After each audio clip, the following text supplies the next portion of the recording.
Steve in Austria, who has some interesting questions about, I suppose, genetics. Steve, what's on your mind today? Hi. Thanks for having me. I had a friend over a few days ago, and he made some slightly transphobic comments about not having trans persons register their original genetic makeup when they were born. And so we discussed this a little bit, and I knew about some aberrations of this. For my argument, I will use male for XY and female for XX, if that's okay.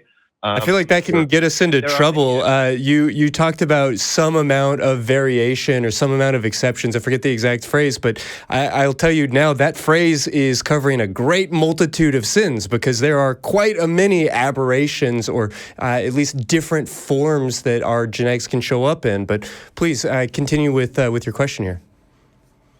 And that is my question, actually, because I found aberrations that males, under quotation marks, can have XXY, for example, like Klinefelter, and I found female aberration that women can have one X chromosome or 3 or 4. But is there any and that leads me to the question if the Y part of the chromosome could be used in the wrong way, in my opinion, to distinct male from female. No, not a lot of the time. So okay. So this is one of the things that when earlier on we were talking about math and whatever, and Christy said, I imagine there's going to be a few times in this when we were talking about like very basic rudimentary kind of a learning level of this, and like how that's kind of bullshit when you get the big picture. This is one of them. So like the argument to say you can use XY in place of male and XX instead of female. Sure, most of the time, a lot of the time, sure. And that's the key, is that, the common argument when we talk about intersex people in this way, is that someone will say, well, what if a person is born without one arm? Can we not say that humans have 2 arms? Of course you can. You just add the modifier, most humans have 2 arms. In general, humans have 2 arms. By and large, humans have 2 arms, right? Typically, humans have 2 arms. I try to avoid the word normally because that has some cultural implications to it about what's good and proper and normal. But most of the time, sure. But that doesn't mean it's not important when that isn't the case. There's millions and millions and millions of people out there where that isn't the case. So you talk about, the Y chromosome in specifics. Well, you could have De La Chapelle syndrome, where you're a male, where either all or part of the SRY gene from the Y chromosome transfers over to an X chromosome. And so you actually have XX allosomes, but you still have male development.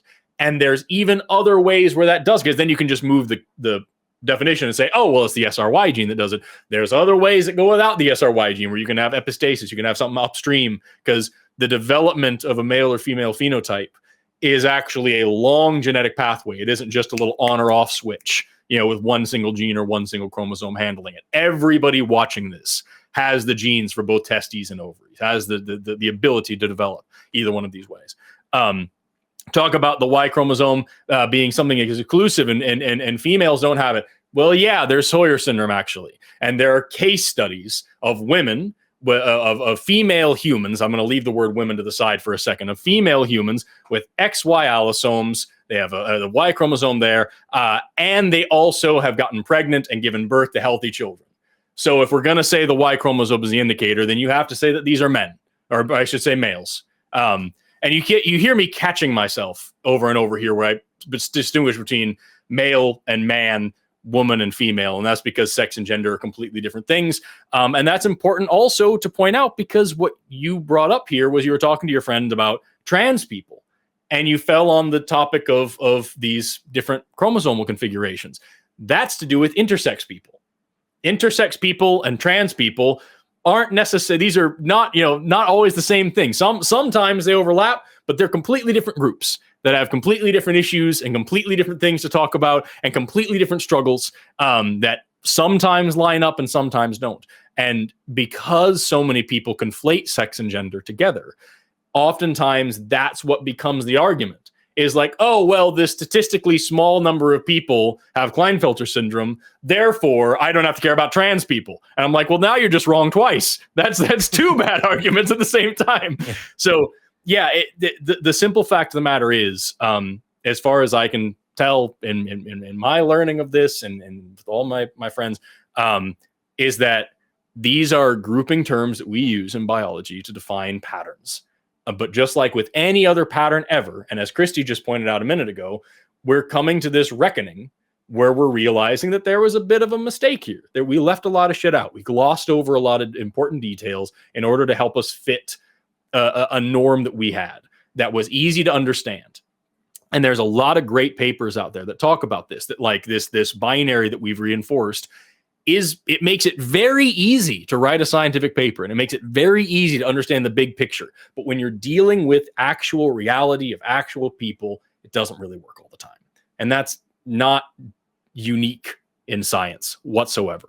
I mentioned earlier about biological anthropology and how we used to use science poorly to reinforce sexist and racist ideas of the 18th and 19th century. And then we had a reckoning, and we realized that didn't work anymore, and we completely reformatted an entire field of science to make it work properly and to help us understand something about human beings. We're at the exact same point now with biology, which isn't a new place to be. We've been here a million times. The history of science as a whole, especially biology, is finding out some new shit that causes us to challenge our worldview and tear apart all of our notions of what reality is. And we are here now with sex and gender, where we're learning a lot of new stuff, which is actually like 50-year-old information that we're kind of now coming to terms with. And we're changing some ideas, or we're changing some models. And that's not a scary thing. And it's no excuse to be a hateful, homophobic, transphobic asshole. Steve, how does all that sit with you? Agreed. I absolutely agree. I got 2 new syndromes I didn't know about. So now, even if I get this poor genetic argument, I can show examples that it is not always the case, and we have to see a broader picture, because I don't want to fall into this trap where both my friend and I, we are both around 40, and nobody of us has studied biology. We just got our college degrees, high school degrees, and that's why I'm always learning. That's why I especially wanted to talk to Forrest. So thank you very much, all of you. Yeah, and you know, Forrest touched on the distinction between sex and gender, but before I let you go, I feel like it's important to point out, at least on some level, that we can be somewhat descriptive when we're talking about genetics, when we're talking about phenotypes, when some of these different pieces. None of that is even getting into the conversation of the way things should be. And when we tell people how they ought to dress or how they ought to appear, and sort of the philosophy of freedom of choice and some of these other big questions, I appreciate that you are making an effort to try and understand some of these underlying issues. But I hope also that as we apply it, we don't become prescriptive. Even if we could run the test, even if we could say genetically, scientifically, in whatever way, you are an X, that we wouldn't, look down our noses at people and wag our fingers at them and tell them, therefore, you must be how I say that is. Yeah, that's true. Yeah, team just with a new color. Sure. Yeah, it's just a way of understanding one another. Yeah, absolutely. Well, thank you very much, Christy. I know about the difference between sex and gender, and I always try to make this distinction. And we were absolutely just talking.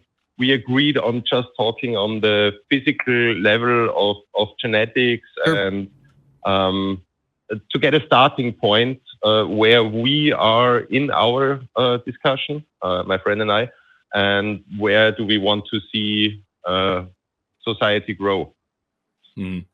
Because he also made the, in my opinion, silly argument about women or trans women in male sports like UFC and and all those bullshit arguments, in my opinion, Sure, because he doesn't even care about the sports. He's just about. Right.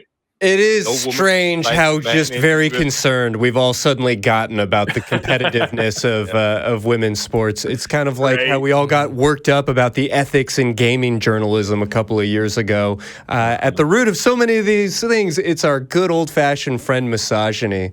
But Steve, thank you so much for giving us a call today.